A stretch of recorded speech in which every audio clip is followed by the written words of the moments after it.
হুটহাট যে কোনো সময় যদি আমার বাচ্চাদের খিদে পেয়ে যায় তাহলে কিন্তু আমি সাথে সাথে এই রেসিপিটা তৈরি করে ফেলি। মাত্র 2 মিনিট লাগে রেসিপিটা তৈরি করতে। আর এটা খেতে কিন্তু অনেক বেশি মজা। ছোট থেকে বড় যে খাবে সেই কিন্তু এই রেসিপিটা অনেক মজা পাবে। অনেক স্পাইসি একটা রেসিপি, আর বাচ্চাদের জন্য তৈরি করলে জাস্ট ঝালটা একটু কম দিবেন, এতটুকুই তফাৎ। অনেক মজা হয় খেতে। তো হ্যালো এভরিওয়ান, আসসালামু আলাইকুম। স্বাগত জানাচ্ছি আজকে নতুন আরও একটি রেসিপি দেখার জন্য।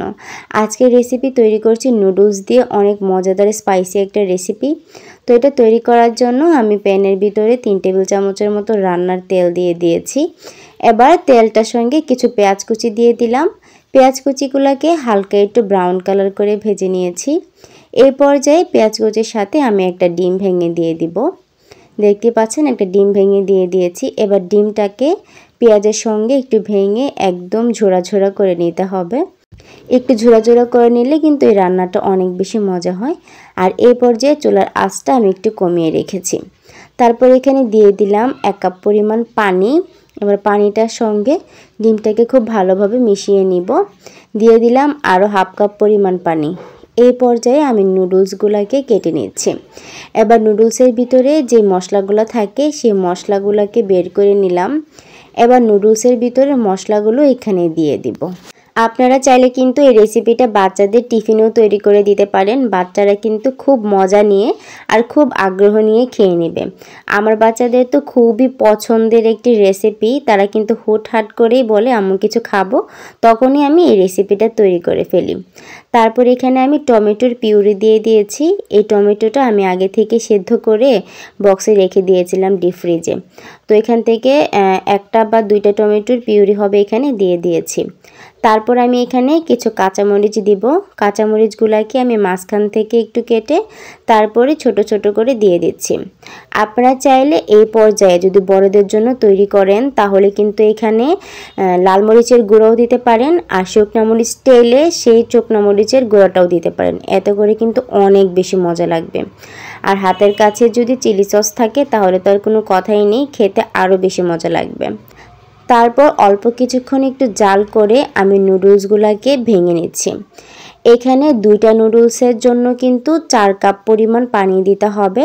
তো 4 কাপ পানি দিলে বেশি স্যুপ হয়ে যায়, সেজন্য আমি 3 কাপ পরিমাণ পানি দিয়েছি। আপনারা যদি একটু স্যুপ স্যুপ খেতে পছন্দ করেন আর অথবা আপনাদের বাচ্চারা যদি স্যুপ স্যুপ খেতে পছন্দ করে তাহলে 4 কাপ পানি দিবেন। আর আমি এখানে 3 কাপ পরিমাণ পানি দিয়ে এটাকে রান্না করব। তারপর এখানে দিয়ে দিলাম পরিমাণ মতো লবণ, আর দিয়ে দিচ্ছি অল্প একটু ভাজা জিরার গুঁড়া, আর দিয়ে দিলাম গোলমরিচের গুঁড়া। এবার এই নুডলসের সঙ্গে এগুলাকে খুব ভালোভাবে মিশিয়ে নিব। সব কিছু মিশিয়ে নেওয়া হয়ে গেলে এবার আমি একটা ঢাকনা দিয়ে ঢেকে দিব। ঢাকনা দিয়ে ঢেকে নুডলসটা ভালো করে সেদ্ধ হওয়া পর্যন্ত অপেক্ষা করব।